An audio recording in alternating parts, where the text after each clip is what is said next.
top story, the ANC Women's League in Gauteng has invited women from all walks of life to participate in today's prayer service for victims of abuse. 8 suspects have been arrested in connection with the teenager's disappearance and alleged gang rape.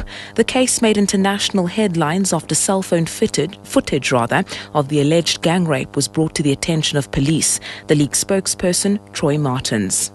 We're really calling upon women to come together, join hands and make a stand and pray together. So we're encouraging all women to come together. You don't necessarily have to be a member of the Women's League who feel strongly about this issue to come along and join us in prayer as well.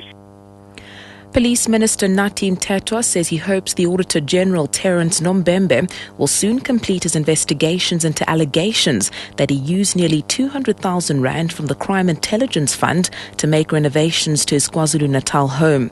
Mthethwa and 2 other high-ranking police officers who are accused of colluding with him have allegedly been trying to quash the investigation.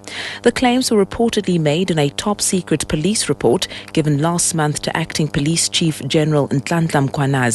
The secret fund is meant to only finance covert counter-crime operations. Mthethwa elaborates. What has done was to lay this complaint and ask for the investigation. I wouldn't have wanted to be seen to be putting undue pressure to them and so on. Suspended ANC Youth League President Julius Malema has vowed not to change his tune after suggesting that all state instruments have been activated to get rid of him. He was addressing delegates from the Provincial Youth League Conference. They had gathered in front of his house in Polokwane as he's not allowed to attend any ANC events. Earlier this week, Malema failed in his efforts to have his temporary suspension from the ruling party lifted. The ANC's National Disciplinary Committee of Appeals issued fresh charges against Malema at the beginning of the month for referring to ANC and National President Jacob Zuma as a dictator. Malema had this to say.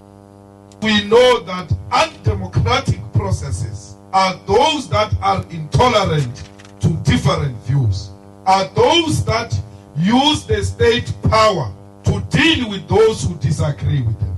They have unleashed all state institutions against me, because they want to do everything in their power to silence me.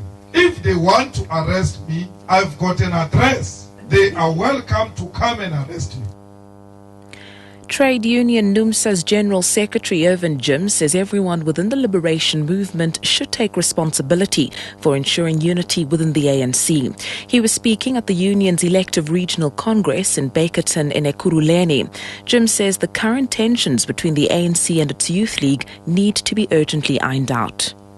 The current subtle tension between our African National Congress and the young people, which is the ANC Youth League, it does not help the movement. And we're saying this because under the current circumstances, we need an ANC Youth League that becomes a solid voice. It must be that the African National Congress as a movement is strengthened, it's not undermined. Further afield, reports from southern Libya say at least 2 people have been killed in fighting between government forces and local tribesmen. Heavy weapons are said to have been used in the desert town of Kufra, where the leader of the Tibu tribal group has accused the army of using rockets and anti-aircraft guns against his people. The remote southeast has a history of violence involving tribes. And finally, the United Nations Security Council has voted to deploy up to 300 unarmed military observers in Syria. They will spend 3 months monitoring a ceasefire and helping to implement a peace plan agreed by the Syrian government. The BBC's Barbara Plett reports. Everyone on the council backed the resolution, but Western nations voted yes with reluctance. They emphasized that the government had failed to keep its ceasefire commitments and the unarmed observers would be sent into a dangerous environment. Given concerns about the violence, it will be up to the UN Secretary General to decide when it's safe to deploy the 300 observers. All eyes are now on a small advance team already in Syria, which spent the day touring the battered streets of Homs. Amateur video showed one scene of sporadic gunfire, but mostly the streets were unusually quiet. The shelling stopped.